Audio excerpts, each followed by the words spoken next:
മോളെ പരിചയപ്പെടുത്തി തന്നത്. ഞങ്ങൾക്ക് ആരും പരിചയപ്പെടുത്തി തന്നില്ല സർ. ഇന്നലെ സ്വയം പരിചയപ്പെട്ടാണോ? ഹരിക്കും രാജീവിനും ഒക്കെ ഒരു അബദ്ധം പറ്റി. നിങ്ങളുടെ പ്രായത്തിൽ ആർക്ക് സംഭവിക്കാവുന്ന ഒരു തെറ്റ് നിങ്ങൾക്ക് ഇല്ല സർ. ഞങ്ങൾക്കൊരു അബദ്ധം പറ്റിയിട്ടില്ല. ഞങ്ങൾ ഒരു തെറ്റും ചെയ്തിട്ടില്ല. ഞങ്ങൾ നിരപരാധികളാണ്. നിങ്ങൾ മറ്റാരെയും രക്ഷിക്കാൻ വേണ്ടി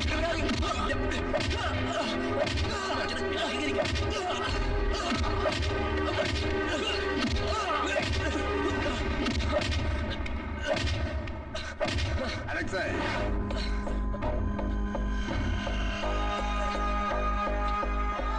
ഇവനോടല്ല ലവനോട് ചോദിക്കും. ലവൻ പറയും കാര്യങ്ങൾ. പറയടാ, ഇവനെ നീ എവിടെ വെച്ചാ പരിചയപ്പെട്ടത്?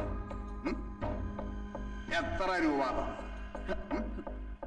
എന്നാ വകയിലാ കാശ് തന്നത്? പറയടാ, പറയാൻ. ഇയാൾ എന്നെ മുറിയിൽ വെച്ച് പരിചയപ്പെട്ടായിരുന്നു. എന്റെ ഒപ്പം ഉണ്ടായിരുന്ന പെൺകുട്ടിയെ പരിചയപ്പെടുത്തി കൊടുത്ത എനിക്ക് 5000 രൂപ തരാന്ന് പറഞ്ഞു. എന്നിട്ട് പരിചയപ്പെടുത്തി കൊടുത്തോ?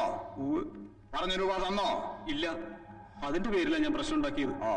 കള്ളം പറഞ്ഞോടാ.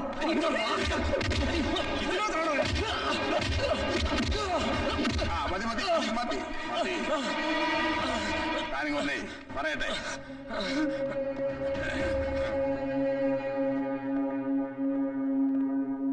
ഇരിക്കെ താൻ ചെന്ന ടോമിയെ കൂട്ടിട്ട് വാ.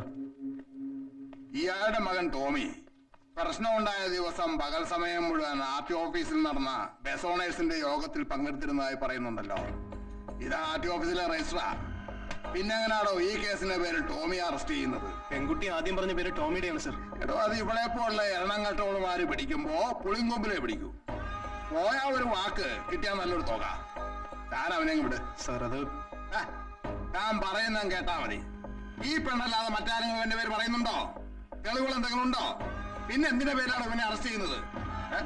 ഞാനങ്ങ് വിട്. ഇതിന്റെ പേരിൽ എന്ത് പ്രശ്നം ഉണ്ടായാലും ഞാൻ ഏറ്റു.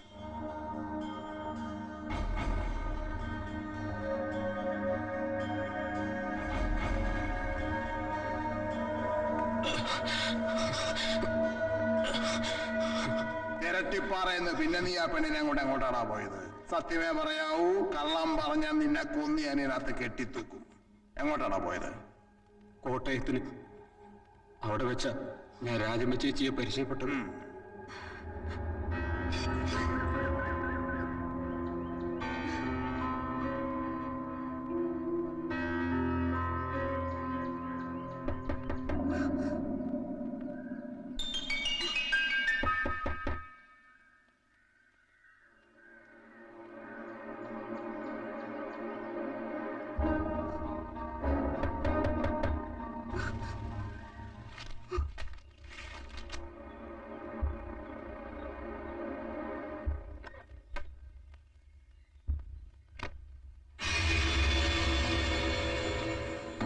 സിഗ്നല് കൊള്ളാലോ. പരിചയമില്ലാത്ത സ്ഥലല്ലേ ചേച്ചി? മോളുടെ പേരെന്താ? രമണി. രമണി. സുന്ദരി കുട്ടിയാ. രാജമ്മ ചേച്ചി എന്റെ അമ്മ വഴി ഒരു ബന്ധുക്കാരിയാ. എന്നാ വേണമെന്നറിയാതെ കറങ്ങി നിൽക്കുമ്പോഴാ ചേച്ചിയെ കണ്ടത്. ഭാഗ്യം. ഒന്ന് പോടാ. അങ്ങനെ മുള്ളിയപ്പോ തെറിച്ച എന്തോന്നും അല്ല മോളെ. എവന്റെ അമ്മയെ എന്റെ അമ്മായിയാ. എന്നാ പിന്നെ ഇങ്ങനെയൊക്കെ ഉണ്ടായപ്പോ ഇതിനെയും കൂട്ടി നേരെ വീട്ടിലോട്ട് വന്നാ പോരായിരുന്നോ? ഇത് കാശത്രയാ വെറുതെ ഹോട്ടലുകാർക്ക് കൊടുത്തത്. എത്ര ദിവസമായി നിങ്ങൾ അവിടുന്ന് മുങ്ങിയിട്ട്? ഇന്നേക്കിപ്പോ 5 ദിവസമായി. ഏതായാലും വന്നത് വന്നു. ഇനി അതോർത്ത് തെണ്ണം കൊണ്ടിട്ട് ഒരു കാര്യമില്ല. അതെ അതെ.